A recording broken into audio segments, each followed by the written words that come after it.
They say the journey of 1,000 miles begins with a single step. For me, that step took me beyond the marathon and into the world of ultra running. I've embarked on a remarkable journey, one filled with sweat, determination and incredible moments. From the first race to setting records and representing my country, this is the story of how ultra running transformed my life. But it's not just about the finish line, it's about the countless miles, the early mornings, and the dedication it takes to chase those dreams, as well as the people that support me to make it happen. So join me in this video as we dive into the highs and lows of this extraordinary journey, where the road stretches far and the horizon is the only limit. This is my ultra running journey. Welcome to Chasing the Horizon. Well, as a road runner, I tried to do the sub 2:30 marathon, the sub 30 minute 10k, 65 minute half marathon, and I never quite got there. I turned 30, got married, had a child, and I thought that'd be the time that I'd be winding down my running.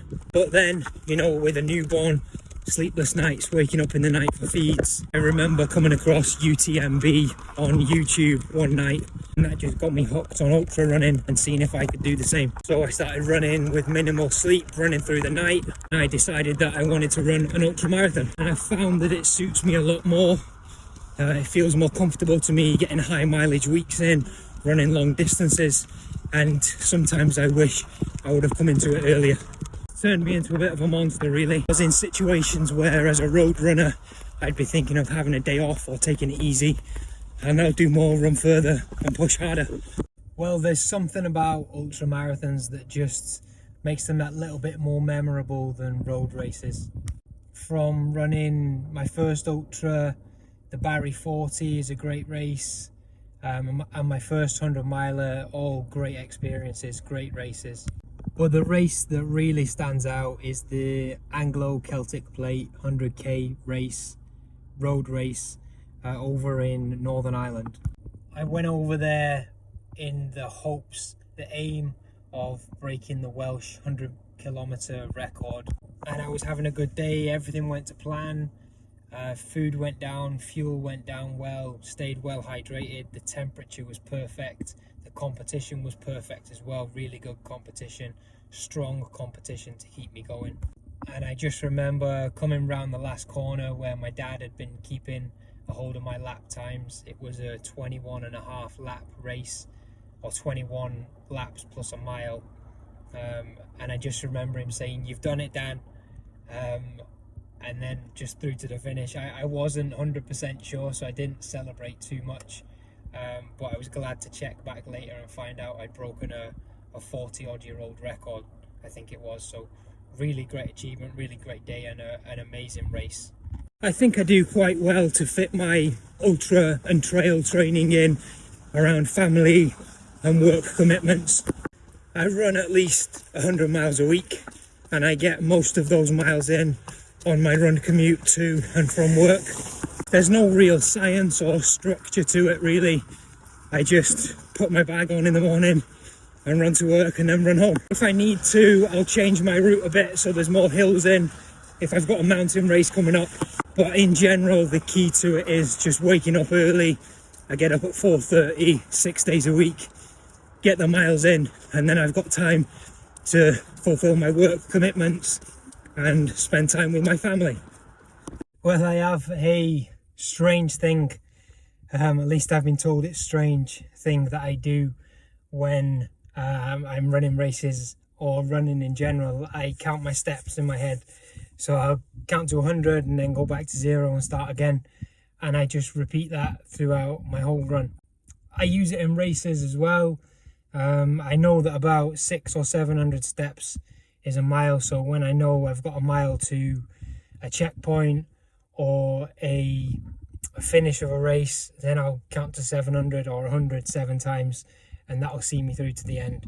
But I also think about my family, getting back, seeing them, and another strategy is to think how far I've come in a race. If it's an ultra, if I've already done 30 miles, what's the point in stopping now? Keep going and beat yourself from what you've been able to do before.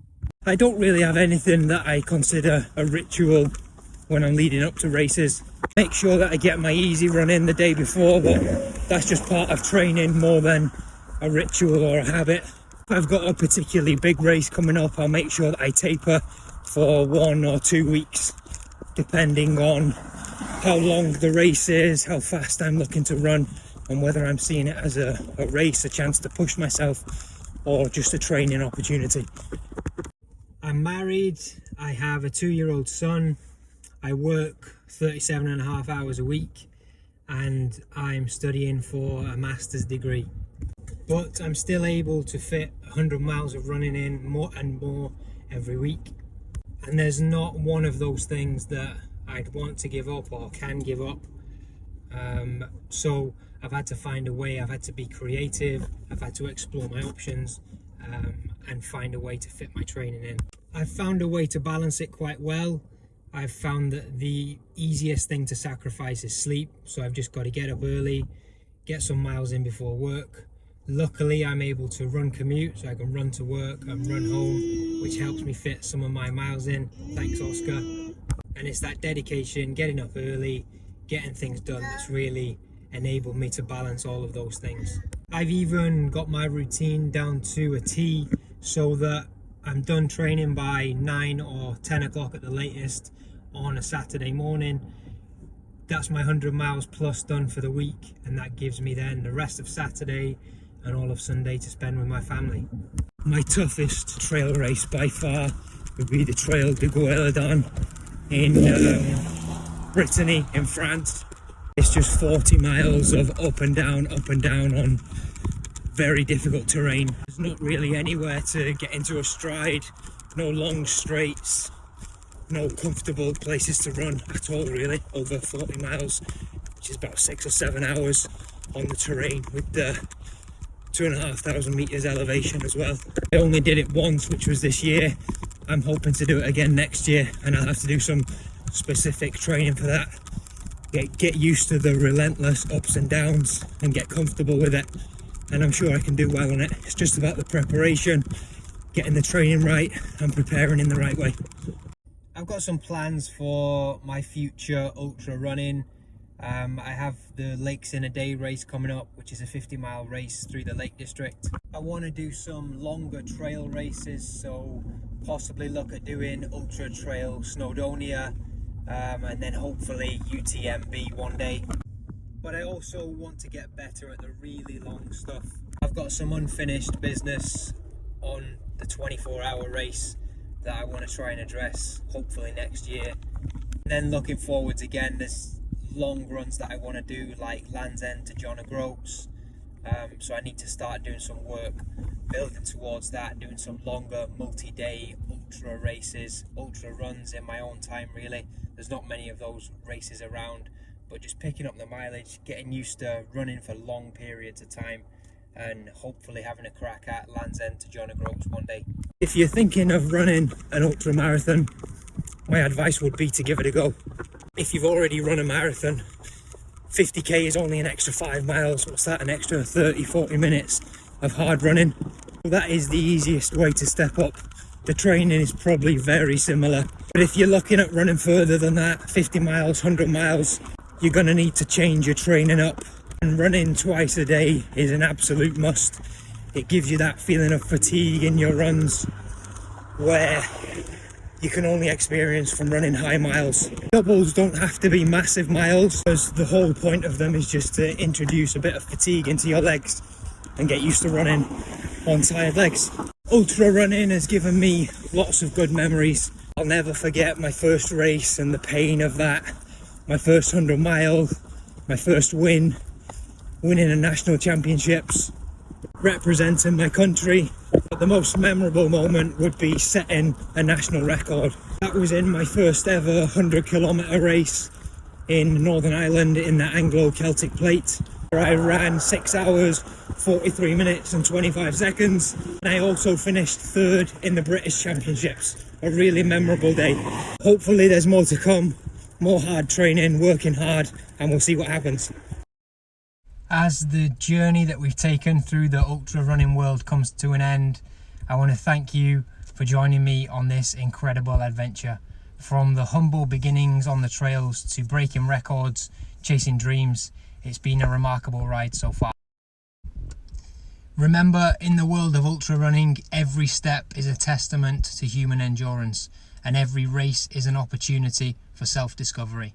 It's not just about the finish line, it's all about the journey. If this video has inspired you or resonated with your own journey, please consider subscribing, liking, and sharing with fellow running enthusiasts. Together we can spread the passion for ultra running and trail running and encourage others to embark on their own incredible journeys. Stay connected, stay motivated, and keep chasing your horizons. The road, or should I say the trail, stretches endlessly before us, and there are countless adventures awaiting. Let's continue to push our limits, shatter our own records, and make memories that will last a lifetime. Thanks for being part of my ultra running journey, and until next time, keep running, keep exploring, and keep living your best life.